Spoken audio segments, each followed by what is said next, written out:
Working in the spirit of Texas, WFAA TV presents Tracy Rowlett, John Criswell, Troy Dungan, and Dale Hansen. This is News 8 at 6. I would say that Judge John Street is one of the most courageous judges who we've ever had in Tarrant County. A Fort Worth judge stirs the waters on his final day by fining Sam Walton's company more than $11 million for delaying a court appearance. Good evening. John and Tracy have the night off. I'm Phyllis Watson. And I'm Chip Moody. Sam Walton, who is often called the richest man in America, ignored an order to appear in the Tarrant County courtroom for 2 weeks. And a man who won only $36,000 in his injury case against Walton's retail empire could now get millions. Channel 8's Jim Fry reports.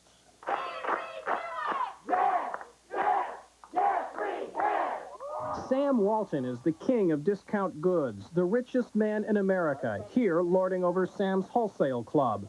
A man slips and falls in Walton's Sulphur Springs Walmart store. Walmart delays reporting to Fort Worth to testify, and a judge slaps Walton with daily fines that quickly were up to $1 million a day, which pleased Hearst attorney Wallace Craig, whose client reaps the benefit. You take a dime away from a poor man, and it may be a great deal of money. You take a dime away from a merchandising giant, and it's nothing. The judge, who took considerably more than a dime from Walmart, is John Street, a judge whose decisions are controversial among lawyers in Tarrant County. It's quite typical. It's very representative of this particular judge and his record. Attorney Gray Pearson knows his client, District Clerk Tom Hughes, was slapped into jail by Street in a budgetary dispute. Construction workers remodeling the civil courthouse were threatened with the same when the judge first didn't like the noise and then the odor of fresh paint. He seems to be obsessed with this demonstration of judicial authority. The sad result of it has been that he has chosen to preserve and protect his authority in manners that have ended up demeaning his court. Street's action in the Walmart case spurred an article about Street in a professional newspaper. Anytime you have a judge who is willing to do courageous things and who is willing to do those things which he believes to be right, he's going to evoke strong feelings. Whether you agree with him or not, Street is no longer a judge when the ball drops on New Year's Eve. The Democrat lost his job to Republican coattails. The judge would not comment on the case, and he didn't give us a chance to ask him about his judicial record. Jim Fry, Channel 8 News, Fort Worth. The Federal Centers for Disease Control may conduct random in-home AIDS testing in Dallas County. The centers want to do the testing in 1,500 homes to find out how widespread AIDS is locally. County health officials are receptive to the idea because they can use the information as well. The CDC considered Dallas one of several finalists for the project that will keep all tests anonymous. I don't think it's going to give them the information they want. They want to know how prevalent AIDS is in our society. I will tell you it's there, and we need to do whatever we can right now to do to get resources. It's a matter of precision. Our estimates here locally have ranged very widely, and I think for adequate planning, we need a more precise estimate. The CDC want to make sure the Dallas community is receptive to the idea and enough residents will participate in the project before making a decision. A Georgia truck driver is in the Medina County Jail just west of San Antonio tonight after allegedly taking his 18-wheeler on a 4-county rampage. Witnesses say 41-year-old Stephen Dillard revved up his big rig up to 90 miles an hour along Interstate 10, forcing some vehicles off the road and ramming others. At least 2 people were seriously injured during the hit-and-run spree as the driver sped toward San Antonio in rush-hour traffic. So far, authorities have counted at least 20 vehicles involved in the rampage. Dillard is being held in lieu of $50,000 bail, charged with possession of cocaine, and he may face still other charges. 10 years ago tomorrow, the worst ice storm in Dallas-Fort Worth history blanketed the cities. The storm was blamed for 4 deaths and caused millions of dollars in damage. Channel 8's John Jones reports on one man who lost his childhood friend in that storm. 10 years ago, this New Year's Eve, Dallas looked more like Buffalo, New York than a Sunbelt city, covered by a thick coating of ice. It was the worst ice storm in the city's history, and the most damaging. splintering trees and downing power lines. The city and utilities weren't prepared for this kind of damage, which proved fatal to one little boy curious about a wire in an alley. 10 years ago, 8-year-old Barton Clark saw the snapped power lines and decided to take a look with his friends. Barton picked up a wire that had been down for 3 days, even though his best friend Joe Monroe warned him not to touch it. He touched it, and I just saw him, and then I ran back and got my brother, and he came down here and knocked him off. This is Joe Monroe today, 19 now, and a freshman in college. He remembers the ice that splintered trees in his backyard. He retraced his steps from 10 years ago as he recalled the day he lost his best friend. We were looking for something to do. We were bored, you know, and I don't think either one of us thought that it was alive because it was just, you know, it was just sitting on the ground, you know, it was just hanging down. And there wasn't any sparks or anything coming up from it. It was hanging down from this right here. I saw him, I was like, could see him out of the corner of my eye. He touched it with both hands and just immediately just dropped straight backwards. Barton later died, but Monroe's memories of the storm and of his friend are still fresh in his mind. I remember it was hard to deal with, I guess, because he was my best friend. I wonder what he would be like if he was still here today, but I've gotten over it pretty much. John Jones, Channel 8 News. And next up tonight here on News 8 at 6, we'll get reaction in Rockwall to a proposal that would turn a vacant post office into a homeless shelter. And also coming up, a salute to the super students in Dallas Public Schools.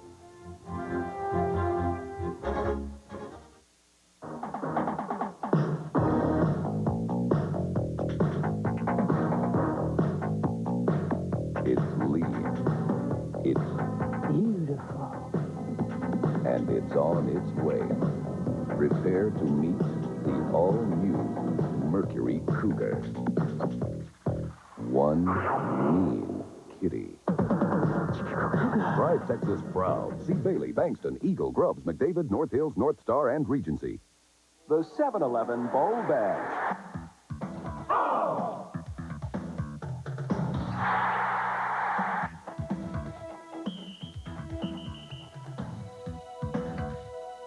Just a reminder to stock up and save on all your bowl game supplies at the 7-Eleven Bowl Badge.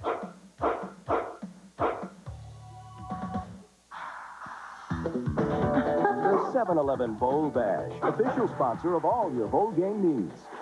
Yeah, I can do something kooky with my hair, give myself a facial, and wax my legs, all on the way to work. For those of us in the real world who need extra time to look our best, there's Eckerd. All right, so I don't get to work till noon, but I look good. Real good. To look your best, come to Eckerd for the after Christmas sale. Try Cody's overnight success for your face, hands, and body. Plus Stetson, Cachet, and Windsong sprays, just $3.97 each. Thanks to Eckerd, looking good has never been this easy. The drive is on. Mazda's year-end sales drive. It's already the biggest sales year in Mazda history, but your Mazda dealer wants to close it out with a bang. So he's making remarkable year-end deals on 323s, on 626s, even on the red-hot MX-6. So get to your Mazda dealers today and drive one home. See your Metroplex Mazda dealer today. It's another hit season at the Fort Worth Theater. I'm Bill Garber, and we're saving a seat for you. I know you'll love it. Owners of 13 horse and dog tracks in Texas are heading down the home stretch to bring pari-mutuel betting to their patrons. At the Texas Racing Commission office, track owners rushed to beat a 5 o'clock filing deadline this afternoon for Class 2 betting licenses, which cover medium-sized tracks. In our area, 2 tracks hope to get the okay for wagering. They are Ross Downs in Colleyville and Trinity Meadows in Weatherford. Texas voters approved legalized on-track betting in 1987, and the Racing Commission will issue licenses in May.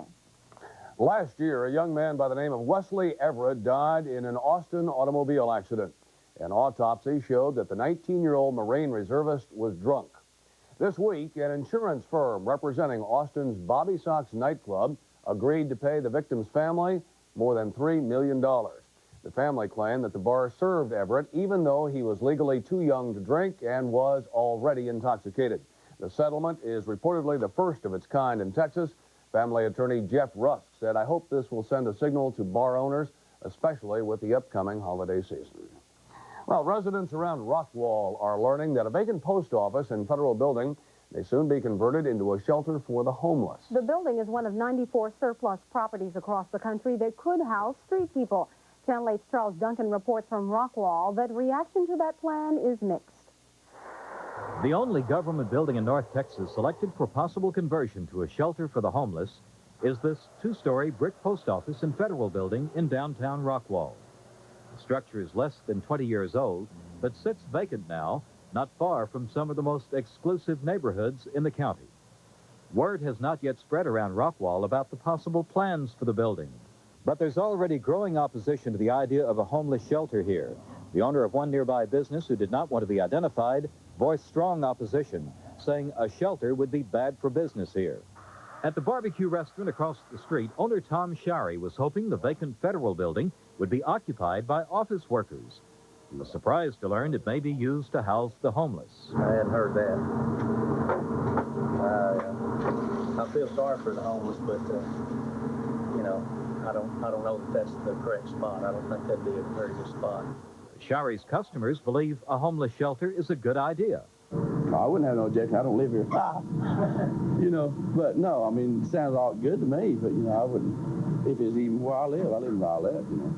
It's pretty tough on them right now, and it's pretty tough on a lot of people right now, and it wouldn't be that bad for them. The homeless problem in Rockwall and other small towns is not as apparent as in big cities. It's out there. It's just not, people aren't congregated together in shelters and so forth, and they're harder to find, but it is out there. As winter closes in and the temperature drops, final federal approval of the site, if it comes, probably won't be before spring. Charles Duncan, Channel 8 News, Rockwall. There was a reunion of sorts today for some super students who have their whole lives in front of them. They are the cream of the crop graduates from 27 Dallas public high schools. A group called Positive Parents of Dallas asked them to come to Union Station to pat them on the back for their achievements so far and to urge them to continue doing their best. Graduates provided the music with a jazz band and other entertainment. The graduates brought along their parents and their favorite teachers. This is the 7th year for the Outstanding Graduate Shindig. But I don't know if we're going to have any outstanding weather for New Year's. Well, it's weather you wouldn't be outstanding in because it's a little bit unpleasant out there. Yeah, we have a little fog and drizzle for you overnight tonight. Now, tomorrow afternoon, a little sunshine, and Sunday won't be too bad, and Monday it'll probably rain. Well, that's the Reader's Digest version, but I'll give you the whole deal here in just a moment.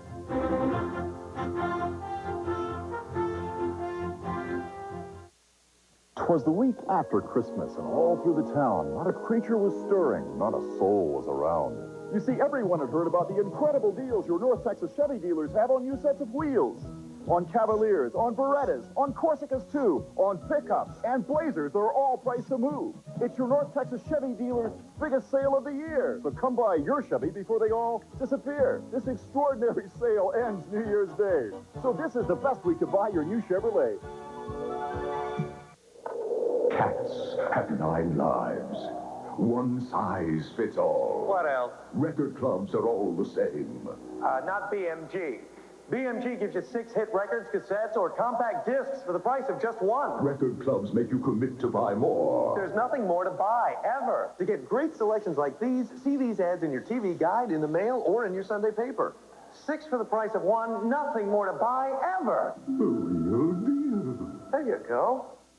Shopping at department store white sales could be a waste of money because smart shoppers save even more money at Marshall's for the same brand names. At Marshall's, bed pillows in all sizes are just $4.99. Brand name bath towels are just $3.99. And elegant, stylish comforter sets in all sizes with sham and bed ruffle are just $59.99. That's a lot less than department store white sale prices. So goodbye department stores and hello Marshall's.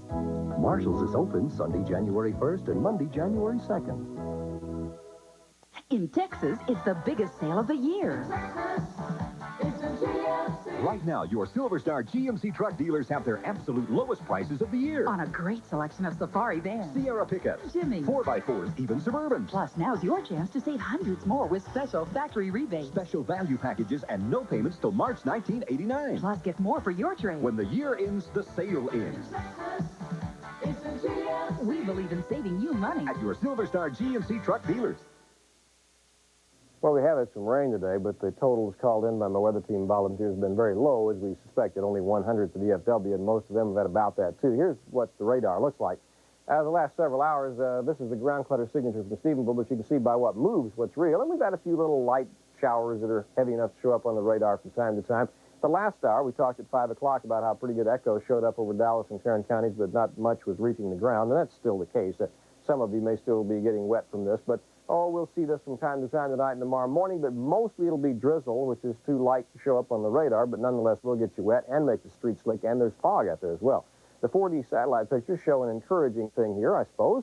Here's what it looks like now. You see how the whole cloud mass begins to move toward the east as the latest in the series of upper air low-pressure waves begins to move by us. In fact, that'll happen tonight and tomorrow morning, which takes away the chance for significant rainfall. But let's look at our other satellite photograph, and you see we still have a large area of cloud here over the central part of the state, and this little low-pressure system forming along the Gulf Coast is not a very strong one either. But there's just nothing very dynamic going on, which means it's going to take a while to get the fog and low cloud out of here tomorrow morning, and it'll burn off by perhaps noon, and then we'll see some afternoon sunshine. But it'll be a bit gray, and driving may be a little touchy because of the slick streets and fog tonight and early tomorrow, so be careful. Here's what the temperatures look like now, 48 degrees at 6 o'clock, 72 in New Orleans. Everybody else pretty cool except Brownsville at 74. Well, the wind chills, the wind's not blowing very hard, so we don't have very much of a wind chill, but we do have a little bit. It feels as though it's 44, and there are the rest of them. Now then, 48 degrees out there, the chilled 44, humidity 89%, barometer steady, wind northeast 6, and just a smidgen of rainfall today. Today's high was 50, the low 41 this morning. There are the normals and the records. The record low came from that big freeze in 1983 that we all remember so well. 7 degrees on that day. Air quality readings are good today, and the pollen is mostly fungus, but a little bit of mountain cedar back in the picture today. You might be able to feel that if you're sensitive to mountain cedar, 67 grains per cubic meter. Around the U.S. this afternoon, the rain shower activity associated with this upper low moving mostly east of us over through Louisiana, Mississippi, up into Tennessee and Kentucky. I guess the biggest news is this new storm, the latest in the series coming in from the northwest. There'll be snow in the northwestern mountains in Washington, Oregon, and Idaho, rain at the lower elevations, and quite windy again. That's going to track north of us, though. Temperatures look like this at 6 o'clock around the U.S. of A., and there they are. Now, tomorrow, here's what we have. Tomorrow, this low moves away from us, so some afternoon sunshine. The snow will be limited to the area from the Dakotas back into Montana tomorrow, rain in California again, in the southwest. And then on Sunday, I think we'll see some more snow from the southwestern mountains up into Nebraska. But for us, we'll be waiting for a new development to come in on Monday that'll bring us showers. So Sunday looks like a decent day as well. Fog and drizzle tonight, low 38. Tomorrow, decreasing clouds by afternoon, 52. 32 with clear skies tomorrow night. Sunday, partly sunny and 60. And then Monday will be a fairly mild day. Temperatures in the 50s, but I think we'll see showers for the parade and the bowl game.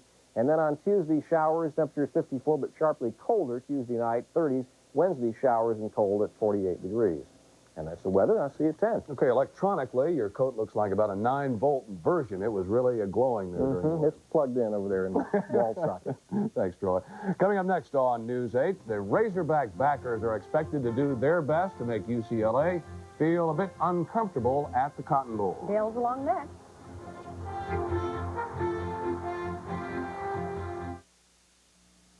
My grandfather, Norman Rockwell, captured the spirit of the American family. Oldsmobile has its eye on a new generation, and our 88 Royale fits right into the picture. An honest American value with a modern 3800 V6 engine and front-wheel drive. For today's American family, the 88 Royale is state-of-the-art. This is the new generation of all. $600 cash back now through December 31st from your Metroplex Olds dealers. Camcorders, color TVs, VCRs, It's Federated's end-of-the-year clearance. projection TVs, video games, giant TVs, Time to get tremendous savings TV players, digital receivers, car stereos, on hundreds of items at Federated. cassette recorders, tower speakers, stereo systems, At the guaranteed lowest prices. CD changers, cassette players, cordless phones, But time is running out. answering machines, word processors, computers. So hurry to Federated's end-of-the-year clearance before it's too late. Whoever said the first impression is the only one that counts never owned an Acura Legend sedan. Because while the Legend may look good on the showroom floor, it won't truly shine until the odometer's lost a few zeros. Which may explain why, for the second year in a row, the owners of Acura automobiles voted them the most satisfying cars on the road. And that may be the best impression of all. A lasting one. Tonight, does he or doesn't he? I don't have any anger. Perfect strangers. And If you don't look good, I don't look good. Full House. Then, following Mr. Belvedere, Mike fuels a family feud. I think you're a raving nut. Oh, no. What have I done? Growing pains on a special night. And scuba divers are being badly injured, although they're diving within safety guidelines. 2020.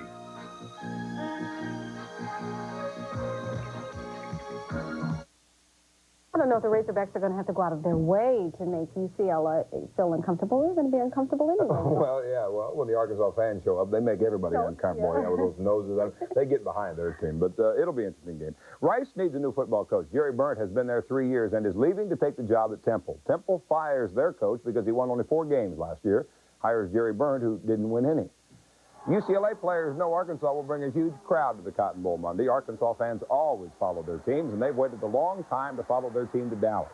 Monday's their day, and UCLA players will see it and hear it. I'm expecting to see a lot of red when Monday comes, you know, January 2nd. We have a real big support group, and we're going to have to really come out and play. Coach Donahue told us that they're going to have a lot of people down here. And we played in Washington, we played in Arizona, and Arizona State, a lot of hostile environments.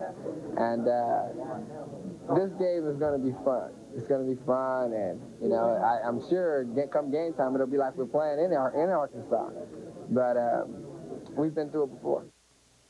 Chicago Bears home tomorrow against Philadelphia. Eagles coach Buddy Ryan doing all he can to needle Bears coach Mike Ditka and his players. Ditka saying Ryan's comments go under his feet like all dirt does. It should be a wild game tomorrow.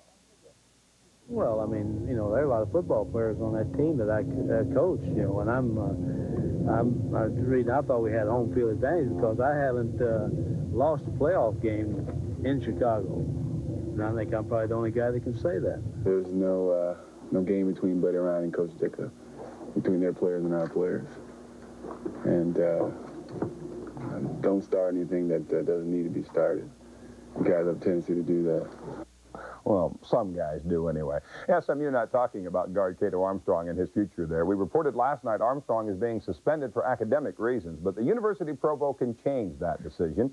Provost Dr. Ruth Morgan says she won't comment about Armstrong, saying it's against the law to do so.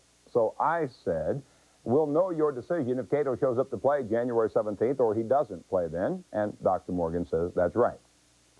L.A. Crenshaw playing in that Fort Worth Westside Lions Club tournament isn't supposed to be as good as last year's team, but try telling that to Richland. Terry Cannon gets 35 points for this Crenshaw team, and they win this one big. It'll be Southwest Dunbar in one semifinal tonight.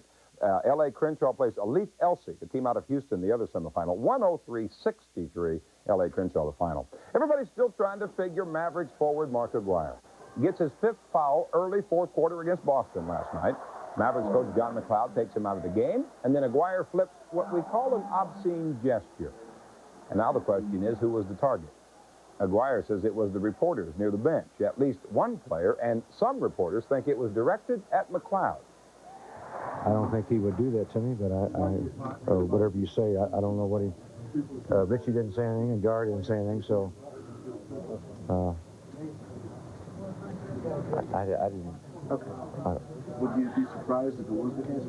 Yeah. Yeah. But we're talking about something that you're saying happened and I didn't see it. It's foolish for me to speculate about something that you guys apparently saw and I didn't see it, and Richie and Gar didn't say anything. So obviously they didn't see it either. So whatever it is you are saying.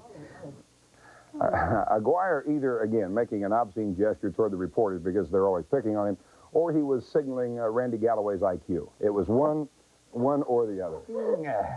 Okay. That's what I think. Moving right along, Dale. Okay. New Year's Eve celebrations come in all forms and costs, but it's not too late to sign up for some of the special festivities in the area. stop laughing. Yeah, contact data reporter Bonnie Barrett joins us now with some suggestions. And Randy Galloway will get you for that one, Dale. My first suggestion, of course, is my own plan for tomorrow night, and that's to avoid the rush and the dangerous roads, to find a warm fire or a warm friend, or maybe both, and stay home. But if that doesn't light your New Year's Eve fire, consider this. The ball is about to drop on another new year. At the stroke of midnight, Times Square's famous sphere will signal once again the passing of time. It is a night of justifiable chaos and traditional beginnings. But that's New York. In Dallas-Fort Worth, it's different. Well, maybe. New Year's Evers here have a plethora of places from which to choose. For the upscale crowd, there is the world-famous but fabulously expensive mansion. Black tie is required for either of the mansion's New Year's galas. Both deals will enable you to do dinner. One package goes for $185, the other $100. That's per person. Oh, and champagne is included. The Fairmont is preparing for Fabian to entertain hundreds in the Regency Ballroom. The dinner package is still available at $115 per person. The Venetian room, also at the Fairmont, goes for $99 per person and boasts an oldies show. West End rock and roll revelers will find the usual array of entertainment behind any of its 9 doors. $20 in advance, $25 day of the show. The Okie from Muskogee will lure you to Billy Bob's Texas in Fort Worth. Merle Haggard and others offer a C&W New Year's. 2 packages, 3 different prices of $50, $40, and $35. Those still in need of a Texas two-step can do it in the Longhorn Ballroom in Dallas with entertainer Eddie Raven. For $20 in advance, $25 at the door.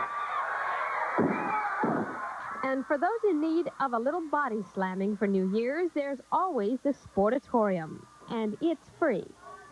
Yes, you too can start your New Year's Eve celebrations early at the Sportatorium because the wrestling starts at 10 a.m. That's 10 o'clock in the morning. Tomorrow, admission and parking is free.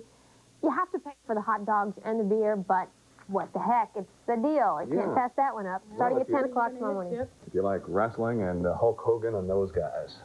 Thank you very much, Bunny. Have a happy New Year. Thank you. You too. Well, say if beer or other alcoholic beverages are something you'd rather avoid in your celebrations, coming up tonight on The Update, we'll tell you about a New Year's Eve alternative. Preparations are underway for Fort Worth's first night celebration, the indoors, outdoors, downtown, non-alcoholic family way of celebrating the new year. Descriptive. Yes. I'm glad I got through it. Join us for details tonight on The Update. And that's our news for right now. Have a safe evening, and we'll see you again later. Yeah, Dale's picking Arkansas, by the way, and Troy says foggy tonight and tomorrow, and we should see the sun again sometime tomorrow afternoon, a high in the low 50s. Good night. Until 10, good night.